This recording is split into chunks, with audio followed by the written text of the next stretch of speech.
Hi hello இது உங்கள் VSK. இன்றைக்கி மேக்ஸ் வித் நம்ம பார்க்க போகிறது standard 10th chapter 1 relations and ஃபங்க்ஷன்ஸில் எக்ஸைஸ் 1.3 உள்ள 9th சம். வாங்க சம்முக்கு போகலாம்.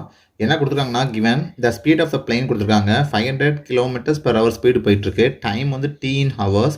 என்ன கண்டுபிடிக்கணும்னா the distance travel by the plane in t seconds. ஓகேவா, அது ஃபங்க்ஷனில் டிஃபைன் பண்ணுங்க அப்படின்னு சொல்லி கொடுத்துருக்காங்க. ஓகே, இதை நம்ம ஆரோ டயக்ராமில் மென்ஷன் பண்ணணும் அப்படின்னா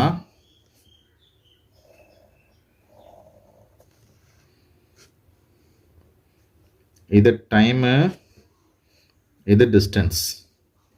ஓகேவா, டைம் ஒரு டைமில் இந்த ஃப்ளைட் என்ன ஆகுது, கிளம்புது அப்படின்னு அர்த்தம்.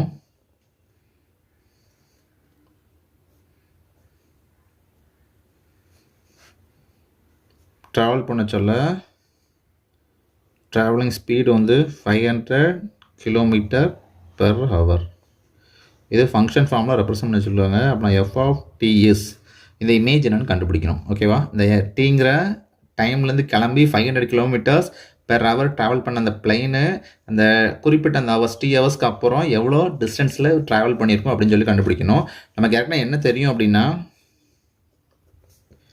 டிஸ்டன்ஸ் ஃபார்முலா தெரியும். Distance is equal to speed into time. Speed அப்படிங்கிறது 500 km/h இன்ட்டு டைமுங்கிறது டி. ஓகேவா, இது எப்படி எழுதிக்கலாம், 500 இன்ட்டு டீன்னு எழுதிக்கலாமா. ஓகே, அப்புறம் என்ன அர்த்தம், பிளேன் ஸ்பீட்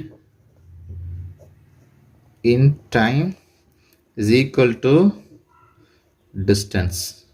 அப்புறம் அந்த ஃப்ளைட் எவ்வளோ டிஸ்டன்ஸ் போயிருக்கும், 500 இன்ட்டு டி டைம்ஸ் கிலோமீட்டர் போயிருக்கும். இப்போ டீக்கு ஏதாவது வேல்யூ கொடுத்தாங்க அப்படின்னா என்ன பண்ணலாம், அதோட நீங்கள் மல்டிப்ளை பண்ண சொல்ல எவ்வளோ கிலோமீட்டர் ட்ராவல் ஆகுதுன்னு கண்டுபிடிச்சிடலாம். ஓகேவா, இதோட அந்த சம் முடிஞ்சிருச்சு. அடுத்த வீடியோ அடுத்த பார்ப்போம். நன்றி, வணக்கம்.